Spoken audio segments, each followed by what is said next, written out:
بس رمضان کی سب سے بڑی تیاری کیا ہے کہ اپنے دلوں کو صاف کر لو پہلے سے، کہ جس دل میں نفرت ہو، بغض ہو، کسی کے لیے غصہ ہو، کسی کے لیے کیا کیا جذبے ہوں، دل صاف کرنا۔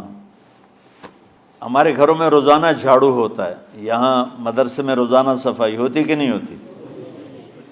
کیونکہ دنیا کی اصل گندگی ہے تو جھاڑو ہاتھ سے نہیں چھوٹ سکتا۔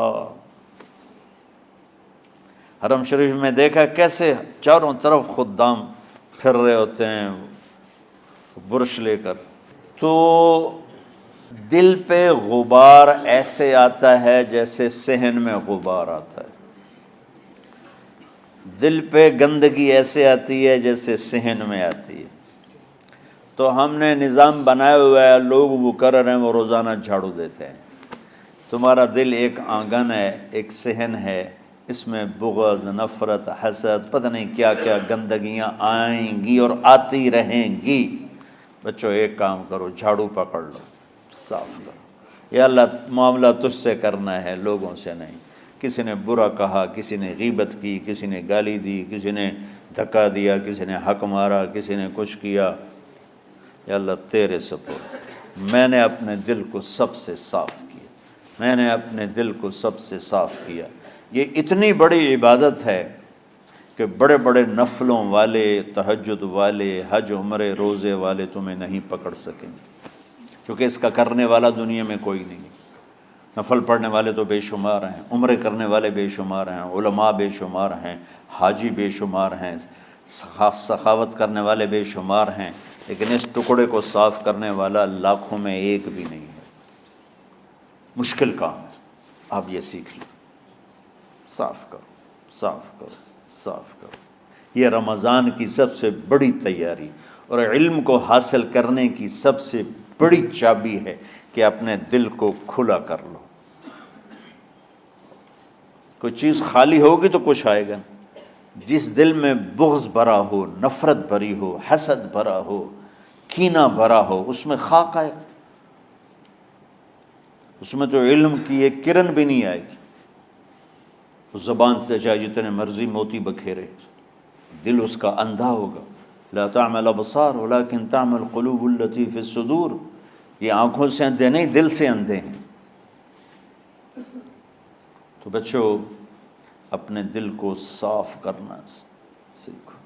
وہ کتنی مشہور حدیث ہے، آپ نے کہا اس دروازے سے ایک جنتی آ رہا ہے، تو ایک انصاری صحابی داخل ہوئے، جوتا ہاتھ میں، داڑھی میں وضو کا پانی۔ اگلے دن اس دروازے سے ایک جنتی آ رہا ہے، تو ایک صحابی آئے، ہاتھ میں جوتا، داڑھی میں وضو کا پانی، وہی صحابی۔ اگلے دن اس دروازے سے ایک جنتی آ رہا ہے، تو وہی صحابی 3 دن جنت کی بشارت لی انہوں نے۔ اس صحابہ کی جماعت میں ایک شخص ہیں جن کا نام ہے عبداللہ بن عمرو بن عاص۔ ان سے بڑا عبادت گزار صحابہ میں کوئی نہیں تھا، نہ سابقین میں نہ متاخرین میں، نہ پہلوں میں نہ بعد والوں میں۔ ان کی عبادت کیا تھی؟ ساری رات جاگنا، سارے دن کا روزہ، اور ایک ختم قرآن صبح سے شام تک۔ اتنی اللہ نے طاقت دی تھی۔ پھر وہ غلوب والی بات آ گئی، ایکسٹریم ہونے والی بات آ گئی۔ ان کی شادی والی رات حجلہ عروسی میں داخل ہو رہے ہیں، دلہن کے کمرے میں داخل ہو رہے ہیں، اور مصلی بچھا کے اللہ اکبر، اور دیر نفل تے نفل، دیر نفل تے نفل۔ تو ان کی بیگم نے دیکھا تو وہ بھی خیر کا زمانہ تھا، انہوں نے بھی وضو کیا اور پیچھے مصلی بچھا کے وہ بھی فجر تک نفل پڑھتے رہے۔ صبح ہوئی تو حضرت عمرو بن عاص رضی اللہ عنہ نے پوچھا، بیٹی رات کیسی گزری؟ کہا جی ماشاءاللہ آپ کے بیٹے تو بڑے عبادت گزار ہیں، ساری رات نفلوں میں ہی گزری۔ تو وہ ان کو شکایت کر دی۔ حضرت عمرو بن عاص کو اتنا غصہ چڑھا، بیٹے کو تو کچھ نہیں کہا، کتنی حکمت کی بات ہے، سیدھے گئے اللہ کے نبی کے پاس، یا رسول اللہ یہ عبداللہ دیکھیں کیسا نادان ہے، اس کی شادی کی ساری رات نفل پڑھتا رہا۔ تو آپ کہتے ہیں ماشاءاللہ ماشاءاللہ کتنی بڑی بات ہے۔ نفلوں میں گزر گئی، رات بھی نفلوں میں گزر گئی۔ تو آپ نے حضرت عبداللہ بن عمر کو بلا کے ڈانٹا کہ تو نے مہینے میں 3 دن روزے رکھنے ہیں، بس اس سے زیادہ نہیں رکھنے، اور ہفتے میں 1 قرآن ختم کرنا ہے۔ کہا یا رسول اللہ میرے اندر طاقت زیادہ ہے۔ پھر اچھا 15 دن روزے رکھنے، کہ نہیں میرے اندر طاقت زیادہ ہے۔ آپ اس کو تھوڑا تھوڑا کر کے گھٹاتے رہے، اور وہ ہر دفعہ نہیں یا رسول اللہ میرے اندر طاقت زیادہ ہے۔ تو آخر میں آپ نے کہا اچھا چلو صوم داؤدی پہ آ جاؤ، 1 دن روزہ رکھو، 1 دن افطار کرو، اور 3 دن سے پہلے قرآن ختم نہیں کرنا۔ تو آپ نے اس کو پیچھے کیا۔ یہ بیٹھے تھے اس محفل میں، ان کے دل میں آیا کیا یہ بزرگ مجھ سے زیادہ عبادت کرتا؟ رات میں ساری جاگتا ہوں، دن روزہ رکھتا ہوں، 1 ختم کرتا ہوں، تو جنت کی بشارت تو مجھے ملنی چاہیے تھی، ان کو کیسے مل رہی؟ یہ کسی کتاب میں نہیں لکھا کہ یہ ان کا جذبہ تھا، لیکن جو کہ میں ان کی سیرت کو جانتا ہوں تو مجھے خیال آتا ہے کہ ان کی نفسیات میں یہ بات آئی ہوگی، چونکہ صرف انہی کو خیال آیا کہ میں جا کے دیکھتا ہوں کہ یہ بزرگ کیا کرتے ہیں۔ تو ان کے پاس پہنچ گئے، چاچا، ذرا وہ ادھیڑ عمر تھے، چاچا وہ میرے ابا تھوڑے ناراض ہیں، تو کچھ دن آپ کے پاس گزار لوں؟ کا بیٹا بسم اللہ آ جاؤ۔ اب رات ہوتے ہی عشاء کی نماز پڑھ کے انہوں نے جلدی سے چادر اوپر لی اور یوں سراغ کر کے ان چاچا کو دیکھنے لگے ایسے کر کہ اب یہ کیا ساری رات سجدہ کرے گا، اور ساری رات روتے روتے روتے روتے مصلی گیلا ہو جائے گا، یا ساری رات رکوع کرے گا، ساری رات قیام کرے گا، ساری رات قرآن پڑھے گا، اس تصور سے یوں دیکھ رہے۔ اور وہ بزرگ صحابی تشریف لائے، سرانے پہ سر رکھا، اللہم بسمک اموت و احیا، ہو گئے۔ اب یہ دیکھ رہے ہیں ابھی اٹھیں گے، ابھی اٹھیں گے، ابھی اٹھیں گے، اٹھے نہیں، فجر کی اذان پہ اٹھے۔ اب یہ تو حیران پریشان ہو گئے کہ یہ کیا ہو؟ اس زمانے میں تو منافق تہجد نہیں چھوڑتے تھے ڈر کے مارے کہ پتہ نہ چل جائے ہمارے کفر کا، تو یہ چاچا جنت بھی لے گیا تو ستا بھی پیا کہ چلو کل دیکھوں گا۔ اگلی رات پھر چادر سر پہ کر کے اور یوں سوراخ کر کے لیٹے ہوئے اور دیکھ رہے۔ چاچا پھر تشریف لائے اور سرانے پہ سر رکھا، اللہم بسمک اموت و احیا، ہو گئے۔ فجر کی اذان پہ اٹھے، یہ اور پریشان ہو گئے کہ میرا نبی کا فرمان تو سچا ہے، اس میں تو شک بھی کفر ہے، لیکن عمل کیا ہے جس پر اس کو جنت کی بشارت ملی؟ 2 رکعت نفل بھی نہیں۔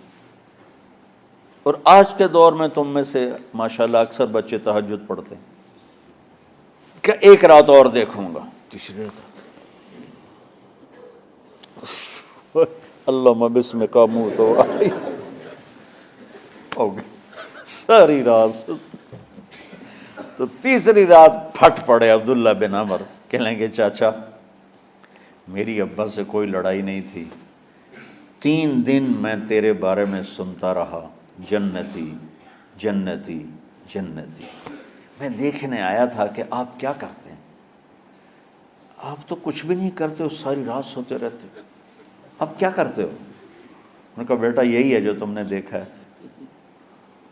اب ان کو سمجھ میں نہیں آ رہا کہ یہ جوڑ کیسے بٹھاؤں، ادھر جنت کی بشارت، ادھر ساری رات خراٹے، اب یہ اس میں جوڑ کیسے بٹھاؤں، کیونکہ نبی کی بات تو غلط ہو نہیں سکتی۔ تو اب وہ ایسے بڑے بے دل سے ہو کر واپس مڑے، پتہ نہیں کی چکر ہوئے گی کوئی گل۔ جب وہ دروازے تک پہنچے تو کہنے لگے بیٹا ادھر آنا، واپس آ گئے۔ کہا میں تمہیں اصل راز کی بات بتاتا ہوں۔ کہا کیا ہے کیا ہے؟ تو یہاں ہاتھ رکھا، کہا یہ جو دل ہے نا، اس میں کسی انسان کی نفرت نہیں۔